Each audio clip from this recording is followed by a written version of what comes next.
The secure telephone line from Moscow to Stalingrad crackled with static and the distant sound of artillery as Joseph Stalin listened to General Vasily Zhukov's latest situation report from the 62nd Army headquarters, dug into the rubble on the western bank of the Volga River, describing how German forces had pushed to within meters of the river at several points, but had been unable to complete the capture of the city, despite weeks of fighting that had reduced entire districts to moonscapes of shattered concrete and twisted steel. It was late October 1942, and as Stalin absorbed the details of yet another day's desperate defense, something fundamental shifted in his understanding of the battle. What had begun as a desperate holding action to prevent German forces from capturing a symbolically important city had become something far more strategically significant, a meat grinder that was consuming German combat power at rates Hitler could not sustain. And Stalin began to recognize with cold clarity that Stalingrad was not merely a battle that must be won, but was becoming the fulcrum around which the entire war would turn, the place where German offensive capability would be broken and where the strategic initiative would pass permanently to the Soviet Union. Stalin's path to this realization had been neither direct nor immediate, shaped by months of desperate fighting that had nearly resulted in Stalingrad's fall, and that had required Stalin to overcome his own strategic instincts and to trust the assessments of military professionals whose judgment he had often questioned. The German offensive towards Stalingrad had begun in late summer 1942 as part of Operation Blue, Hitler's attempt to capture the Caucasus oil fields while simultaneously taking the city that bore Stalin's name. The symbolic importance of Stalingrad had been obvious from the beginning. It was the city where Stalin had played a significant role during the Civil War, where his reputation as a revolutionary leader had been partially established, and where his name was literally inscribed on every map and monument. But the strategic importance of Stalingrad went beyond symbolism. The city controlled the Volga River at a crucial point, served as a major industrial center producing tanks and weapons, and represented the eastern anchor of any German position in southern Russia. If Stalingrad fell, German forces could advance along the Volga, cutting Soviet supply lines and threatening to encircle Soviet forces farther south. More fundamentally, the loss of Stalingrad after Stalin had publicly committed to holding it would represent a devastating political and psychological blow to Soviet morale at a time when the population had already endured over a year of catastrophic defeats and retreats. Stalin's initial response to the German threat to Stalingrad had mixed desperation with his characteristic ruthlessness. Order 227, issued in July 1942 and known as Not One Step Back, had forbidden unauthorized retreats and established blocking detachments that would shoot Soviet soldiers attempting to flee from combat. The order reflected Stalin's conviction that Soviet forces had retreated too readily during 1941 and early 1942, that discipline and determination were as important as tactical competence, and that the political will to hold ground mattered more than operational flexibility in mobile warfare. This approach had contributed to the initial Soviet defeats, with forces being ordered to hold positions that became death traps when German forces encircled them. But at Stalingrad, the combination of Stalin's no-retreat policy and the city's urban terrain created conditions that fundamentally changed the character of warfare in ways that negated many German advantages. The ruins of Stalingrad became a defensive system where Soviet forces could employ the hugging tactics that General Zhukov had developed, staying within grenade-throwing distance of German positions so that Luftwaffe air support and German artillery could not be used without risking friendly fire casualties. General Georgy Zhukov, whom Stalin had come to rely on as his most competent military advisor, despite their often contentious relationship, had been monitoring the Stalingrad battle carefully throughout September and October 1942. Zhukov recognized what was happening in the city's ruins, German forces were being bled white in house-to-house fighting that consumed units faster than they could be reinforced. Soviet defenders were holding despite horrific casualties because the urban terrain and Stalin's no-retreat orders gave them no alternative. And the prolonged battle was creating an opportunity for something more ambitious than simply defending the city. It was creating conditions for a massive counteroffensive that might encircle and destroy the entire German force in the Stalingrad sector. Zhukov's assessment, shared with Stalin in late September, proposed Operation Uranus, a massive pincer movement that would strike north and south of Stalingrad, targeting the Romanian armies protecting the German flanks, breaking through their positions and meeting west of the city to encircle the German 6th Army and portions of 4th Panzer Army. The plan was audacious in scale, requiring the secret assembly of massive forces, including over 1 million Soviet soldiers, thousands of tanks and artillery pieces, and the coordination of multiple fronts in simultaneous operations. Most crucially, it required holding Stalingrad long enough to complete preparations while simultaneously convincing the Germans that Soviet forces were too exhausted to mount major offensives. Stalin's decision to approve Operation Uranus represented a crucial evolution in his understanding of military strategy and his willingness to accept the judgment of professional military commanders whose competence he had previously doubted, or whose independence he had suppressed through the purges of the late 1930s. The plan required husbanding resources and waiting for the optimal moment to strike rather than committing reserves piecemeal to immediate crises, a strategic patience that had not characterized Stalin's earlier command decisions. It required trusting that German intelligence could be deceived about Soviet capabilities and intentions, that the forces being assembled could be kept secret despite their enormous scale, and that the Romanian armies protecting German flanks were indeed as vulnerable as Soviet intelligence suggested. The transformation of Stalingrad from desperate defensive battle into strategic opportunity reflected broader changes in how Stalin was learning to conduct the war. The catastrophic defeats of 1941 had been partly products of Stalin's refusal to believe intelligence about German invasion plans, his purges having decimated the officer corps, and his interference in military operations about which he lacked expertise. The defeats of early 1942, particularly the disaster at Kharkov, where Stalin had overruled military advice and ordered offensives that ended in encirclement and the loss of hundreds of thousands of Soviet soldiers, had demonstrated the costs of Stalin's direct operational interference. But by fall 1942, Stalin was beginning to delegate more authority to military professionals like Zhukov, was learning to distinguish between strategic decisions that required his political authority and tactical operations that should be left to field commanders, and was developing the ability to think in terms of campaigns and fronts rather than individual battles and positions. Stalingrad became the crucible where this evolution was tested. Stalin would maintain political control and set strategic objectives, but operational planning and execution would be entrusted to commanders who understood modern warfare's technical requirements. The realization that Stalingrad could be Hitler's downfall came to Stalin gradually through October and early November 1942, as multiple streams of information converged to paint a picture of German vulnerability.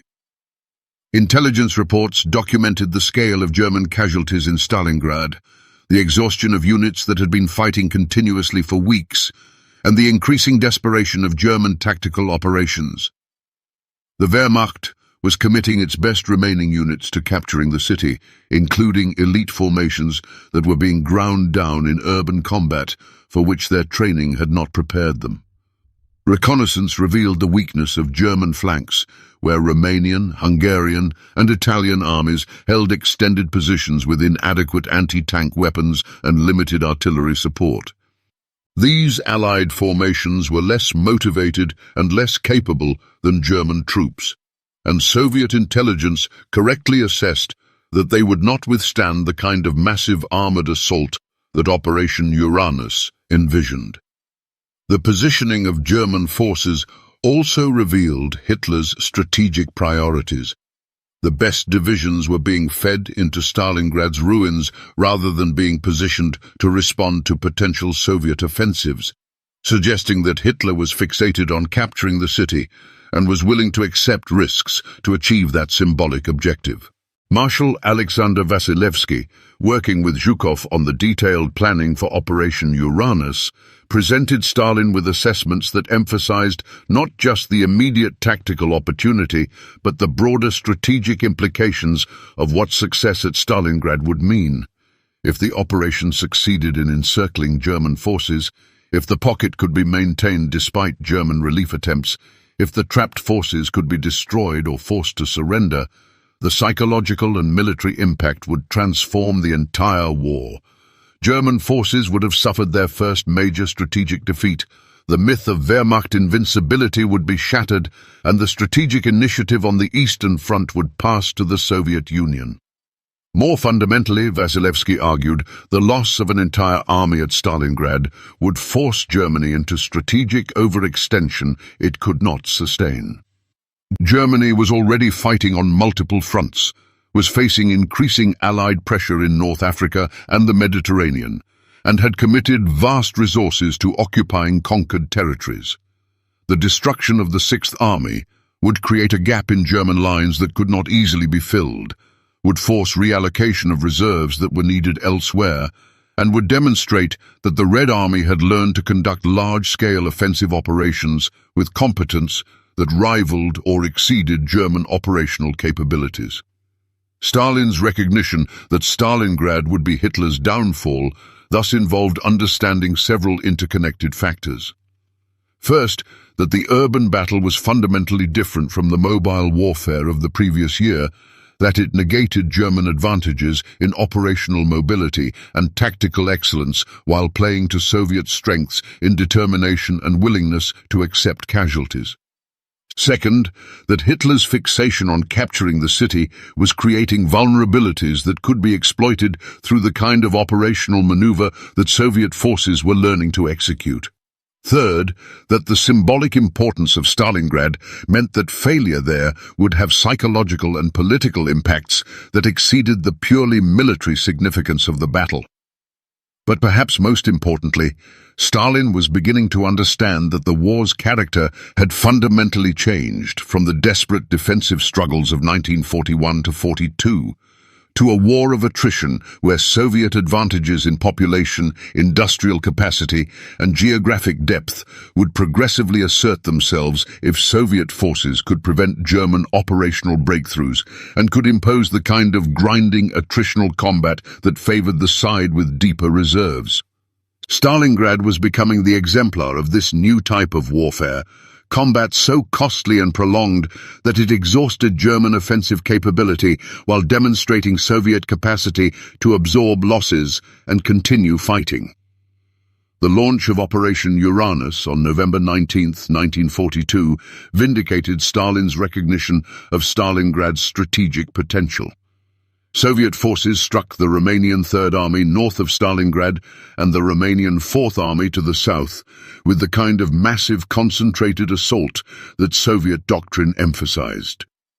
The Romanian positions, inadequately fortified and defended by troops who lacked both the equipment and the motivation to withstand such attacks, collapsed within hours. Soviet tank armies poured through the gaps, racing to link up west of Stalingrad and complete the encirclement while German forces in the city were still fighting for control of the last Soviet-held districts. The encirclement was completed on November 23rd, when Soviet pincers met near Kalach, trapping over 250,000 Axis soldiers in a pocket centered on Stalingrad. Stalin received the news of the successful encirclement with satisfaction that was tempered by understanding that the operation's success depended on maintaining the ring against German relief attempts while progressively destroying the trapped forces. Hitler's immediate response, forbidding the Sixth Army to break out and promising that the Luftwaffe would supply the pocket by air, played directly into Soviet hands by ensuring that German forces remained trapped, while their situation deteriorated through starvation, cold, and progressive Soviet pressure.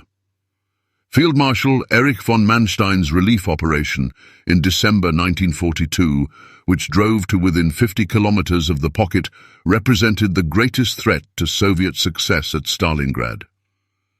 If Manstein's panzers had broken through to the trapped Sixth Army, if Paulus had been authorized to attempt breakout toward Manstein's forces, the encirclement might have been broken, and a substantial portion of German forces might have escaped. But Stalin had positioned sufficient reserves to contest Manstein's advance, and Hitler's refusal to authorize Paulus to break out meant that the relief operation failed to achieve its objective even when it came tantalizingly close to success. The failure of the relief attempt marked the point where Stalin understood with certainty that Stalingrad would result in the destruction of an entire German army, that Hitler's decisions had ensured this outcome, and that the psychological and strategic impacts would be exactly what Zhukov and Vasilevsky had predicted. The German Sixth Army, one of the Wehrmacht's premier formations with a distinguished combat record, would be eliminated not primarily through superior Soviet tactical operations, but through Hitler's refusal to authorize the withdrawals and breakouts that might have saved it. Stalin's management of the international publicity around Stalingrad revealed his understanding of the battle's psychological dimensions. Soviet propaganda emphasized the heroic defense, the determination of Soviet soldiers fighting for their motherland, and the significance of holding the city that bore Stalin's name. As the encirclement held and German forces in the pocket progressively weakened, Soviet media began highlighting the impending destruction of an entire German army, the vindication of Soviet military capability, and the beginning of Germany's ultimate defeat. The international impact of Stalingrad exceeded even Stalin's expectations. The battle captured global attention in ways that previous Eastern Front operations had not, partly because of its symbolic importance, and partly because the prolonged struggle created a narrative that could be followed in real time by populations far from the actual fighting. The Western Allies, who had been providing material support to the Soviet Union through Lend-Lease, but who had not yet opened the second front that Stalin demanded, watched Stalingrad with recognition that Soviet forces were bearing the primary burden of fighting Germany and were doing so with increasing effectiveness. The propaganda value of Stalingrad for demonstrating Soviet resilience and German vulnerability was immense, but Stalin also recognized the concrete military implications. The destruction of the Sixth Army created operational opportunities across the entire southern sector of the Eastern Front. Soviet forces launched Operation Little Saturn in December, targeting Italian forces holding positions along the Don River and achieving breakthrough that threatened to collapse the entire German position in southern Russia. German forces that might have been used to relieve Stalingrad or to reinforce other sectors were instead committed to plugging gaps and preventing wider catastrophe. General Paulus's surrender on January 31, 1943, choosing capitulation over the suicide that Hitler expected from Germany's first field marshal to be captured, provided Stalin with propaganda victory that exceeded the military significance of the Sixth Army's destruction. The fact that a German field marshal had surrendered, that tens of thousands of German soldiers had chosen captivity over death fighting for Hitler's symbolic objectives, that the Wehrmacht had suffered its first major strategic defeat. All of this validated Stalin's recognition that Stalingrad was the turning point that would ultimately lead to Germany's destruction. Stalin's understanding of Stalingrad's significance extended beyond the immediate military and propaganda victories to recognition of how the battle had transformed Soviet military capabilities and confidence. The Red Army that emerged from Stalingrad was fundamentally different from the force that had been shattered in 1941. It had learned urban warfare, had developed tactics for negating German advantages, and had demonstrated that it could conduct large-scale offensive operations with operational sophistication.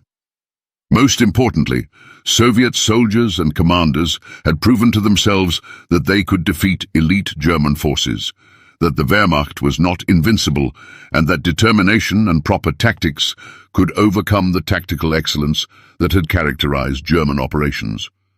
The post-Stalingrad operations that Stalin authorized, the offensives that liberated much of southern Russia in early 1943, the preparations for the Battle of Kursk, the progressive shift to Soviet offensive operations that would characterize the remainder of the war were based on confidence derived from Stalingrad's success.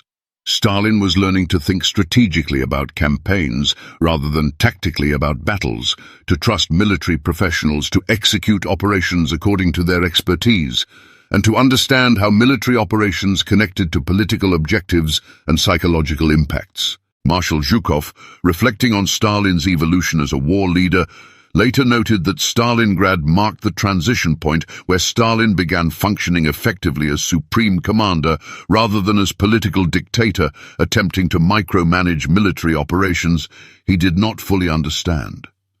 Stalin's willingness to approve Operation Uranus, despite its risks, to maintain strategic patience while preparations were completed, to trust that military professionals could execute the encirclement, and to resist the temptation to interfere with operational details. All of this reflected learning from earlier failures and recognition that modern warfare required delegation of authority within a clear strategic framework. The comparison between Stalin's management of Stalingrad and Hitler's responses to the same battle revealed fundamental differences in how the two dictators approached military command. Stalin had learned to distinguish between strategic decisions requiring his political authority and operational matters better left to military professionals. Hitler increasingly interfered in tactical details while making strategic decisions based on ideology and ego rather than military logic. Stalin was learning from defeats and adjusting his approach. Hitler was becoming more rigid, more detached from reality, more convinced that will and determination could overcome material disadvantages.